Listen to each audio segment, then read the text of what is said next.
እናንተ እንደኔ ግን ግራ ተጋብታችኋል። እንደው ከመጀመሩ ነው። ኧረ ምን ጉድ ነው! አብርሃም ከመጀመሩ ነው ሩታና ሜሪን ለማስታረቅ የበቃው። ሽማግሌ ሆኖ ማልገብቶ አንቺ ረፊ ሩታ ረፊ ሜሪ ረፊ እያለ ነገሩ ከመቼስ ብቻ አድርጎ ነው እንዴ?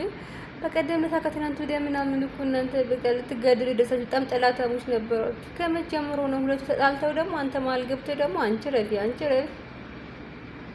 እኔ እንደነዚህ ሰዎች እኔ እንጃ ግራ ግብት የሚለኝ ሰው የለም እዚህ ምድር ላይ በእውነት። ምንድን ነው የሚያደርጉት? በቃ እኛ እኮ ተወዛግበን አለቅን።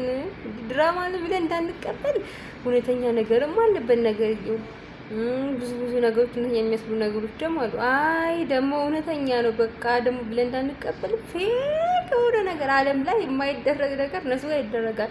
ኤቭሪቲንግ ቀላል ነው እነሱ ጋር።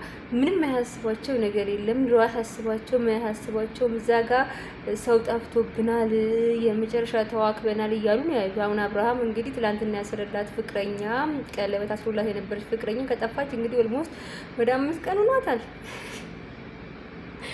እስቲ ግን እሱ እንደው ስልክ የጠፋበት እንኳን አይመስልም ሁኔታው። ጭራሽ የማስታረቅ ጉዳይ ውስጥ ገብቶላቸዋል ከጠላቶቹ ጋር። እዛ ጋር ሌላ ድራማ ይሰራል፣ እዚህ ጋር ሌላ ድራማ። እሺ የትኛውን እንመንኛ? እሺ ወንድሞቹ በዛ በኩል የሚሰሩት ሌላ ታሪክ አለ፣ ራሱ አብርሃምን ጨምሮ ማለት ነው። ሰው ሲጠፋባችሁ በዚህ ልክ ነው? እንደዚህ ናችሁ? እኔ ሳትኩት ወይስ እኛ ተሳስተናል? እንዳጠቃላይ እነሱ ትክክል ናቸው ወይስ ምኑ ጋር የተሸዋወር ነው? ቆይ ከነዚህ ሰዎች ጋር እኔ በእውነት ግራ ግብት ነው የሚል። አንዳንድ ቪዲዮችማ እየደገምኩ ሳያቸው እንደዚህ ምንድነው የሚጨንቃቸው? ቆይ የሚያስባቸው ጉዳይ ያለው እዚህ ምድር ላይ ያስብለኛል። በቃ እንጃ በቃ እንዴ በኢየሱስ ክርስቶስ እዚህ እናንተ ነገር ያወዛግቧችሁ የሚያደርጉት ነገር ኖርማል ትክክለኛ ሰው የሚያደርገው ነገር ነው። በኢየሱስ